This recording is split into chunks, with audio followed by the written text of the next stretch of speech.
Hello folks, the Y Guy here again. Welcome to my home on this very cold winter afternoon. This video was not planned, me doing this video today, right now. Matter of fact, I just jotted down some notes real quick just a few moments ago. And I brought out my new book as a reference that I want to share something with you guys. Because my last video that was titled The Y Guy Researched the Word Devil, I got so much flack for that, so much negative response about it, that I felt I needed to do a follow-up with this video and just try to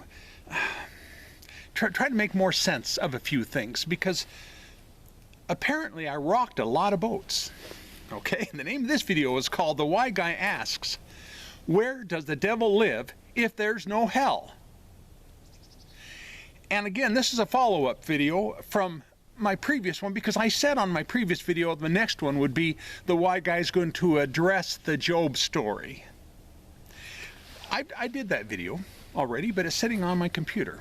And I'm going to put this one in right now, because this is far more important, because I've caused so much grief, apparently, with so many people because of their desire to hold on to is cognitive dissonance, is what it is. Okay, it's not that they desire to hold on to pagan beliefs, it's just that folks just can't help themselves. So I felt I needed to try to help just a little bit more. Now, I'm just going to share just a little bit out of this book of my motives and what's going on. It says, be forewarned. I have this right in chapter 10. It says, be forewarned, most Christians that I know won't agree. Obviously, won't agree with what I'm about to write, and that's okay, since the truth is going to eventually win out in the end. In writing this, I'm not implying that yours truly, moi, here, okay, is the bearer of all truth into what people believe about the devil.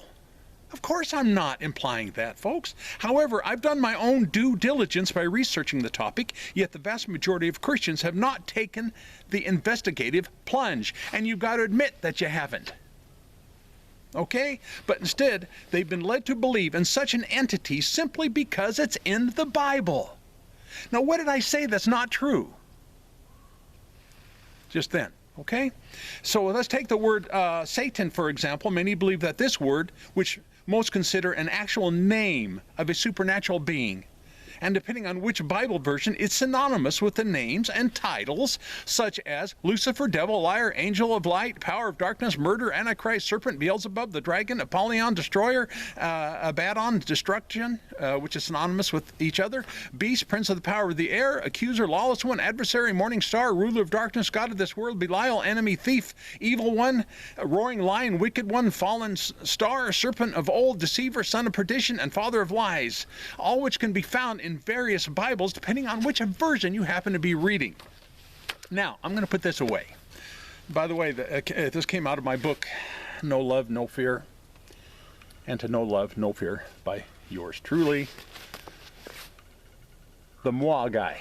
I mean, the Y Guy. I'm going to put that down for just a sec. You know, I already said this was a follow-up in my previous video of researching the word devil. And I already said that I got so much grief about it. And you know what's ironic? It's not from Christians who believe in hell. I didn't get that grief from them, because most Christians who believe in hell won't have anything to do with me nor my videos. But I got grief from those who no longer believe in hell. And I find that just completely interesting, and you'll understand here in a bit.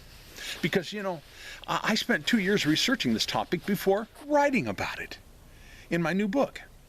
So, to simplify what I'm about to say, I encourage devil believers who no longer believe in hell to actually apply some critical thinking for just a moment. Just a moment. I'm not going to try to convince you one way or another, because if you believe what you believe, that's between you and God. All right? I'm just sharing what I've researched and what I've discovered. All right? So, if the kingdom of hell doesn't exist, which I've discovered it does not, except between the ears of pagan-believing people, then where does the devil hang out as its ruler, and what would his purpose be he or she's purpose be if not to deceive people so they would go to hell? Go to a place that doesn't exist. Okay, follow my reasoning here just for a moment. You know, people who no longer believe in hell, yet still believe in the devil, you must be able to answer those two simple questions I just asked. Of where does he hang out as a ruler, and what would his purpose be? If not to deceive people into hell. You got to answer those two questions. Simple questions using facts. Okay, based on historical and correct language, ancient history and ancient history and language of Scripture, rather than simply believing it. I hope that made sense. Tongue twister there. You know, folks, basic algebra tells me that if hell doesn't exist, thus eliminating the purpose for a devil, then why would he or she exist? Are you following me? Does that make sense? I hope it does. So get this, people who no longer believe in hell, they know way down inside of them that a God of love wouldn't create such a place. Yet he would create a being that has a demonic army that's almost as powerful as himself for the purpose to torment people over and over and over again for generations? I can't help but to go, really? See, that's what made me start thinking about this a couple of years ago. I mean, I was on the fence for a couple of years. I just didn't jump into this, okay? So there's so much more that I could say about this that I included in my book, but this isn't the platform. And besides, I'm getting really cold. I think it's in the 20s right now out here. Moist 20s too. So anyway, in asking my provocative questions, have I gone too far for your religious comfort zones, my dear viewers?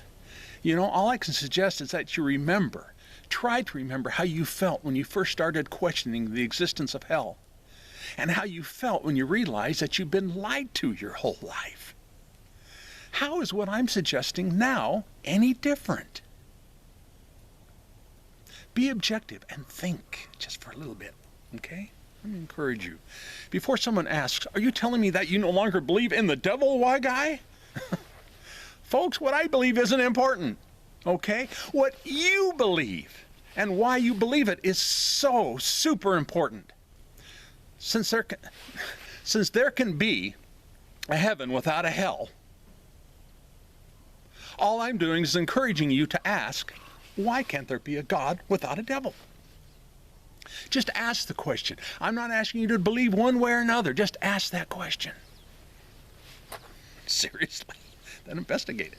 Investigate the history and the language and the culture and where things originated from. You follow me? However, I've noticed on social media that people refuse to answer any of my questions, but only offer more of their own, such as, who was tempting Jesus in the wilderness, if not the devil? Simple answer, folks, his flesh. Look at the context. It was all about the comfort of his flesh and the power he deserved, being the Son of God. Okay? Just like the first Adam. I don't want to get into it. I'm going to do another video, follow-up video about Adam here. So I don't want to get into it right now. But coming close to a closing, the flesh operates under the umbrella of the ego and pride. You can't deny that. And Scripture tells us that Jesus suffered all the issues that we suffer. So why would this be a stretch for the man Jesus? Let's not forget, folks, that he sweat and got dirty and all those things. That doesn't make him imperfect. Okay, him being a man doesn't mean he was not perfect. So if this isn't true, if Jesus didn't suffer all that we suffered, he couldn't possibly understand us overcoming our pride and ego. Now, could he? Just stay with me here for a bit. You know, because in saying this, I've been accused that Jesus sinned the sin of pride and ego. If he had to overcome it, he sinned and he wasn't perfect and he wasn't the Jesus that we've been led to believe that he was. No, folks. First, a temptation isn't a sin. And neither is having a pride or an ego. I'm very proud of what Jesus did on our behalf, and I'm proud of the accomplishments that my wife has made, and I'm proud of the things that children do. That's not a sin. Pride is not a sin. And if it wasn't for some form of ego, we wouldn't take a shower once in a while, folks. I mean, I take my monthly shower. You following me? There's nothing wrong with pride and ego. It's what we do with it, with either pride or ego, that makes it either a virtue or a sin. So just because Jesus had to deal with the flesh and overcome the temptation of the flesh doesn't mean that he sinned. Of course he didn't. So in closing, his flesh was the adversary, a Satan to him. Okay? Just like ours is at times. And that's what, not who, that's what tempted Jesus in the wilderness. And I'm going to talk more about this on upcoming videos because I want to cover all of those names and those titles that I shared out of my book and where they came from and a possibility of what they really mean. Okay? So, I know, I'm hoping that this will help mend some fences between me and my viewers and me and those on social media. I hope it will, just a little bit. And, I mean, I had this guy, I kid you not, he called me, told me to F off because of this kind of stuff. He told me to F off, that I was nothing more than a prick.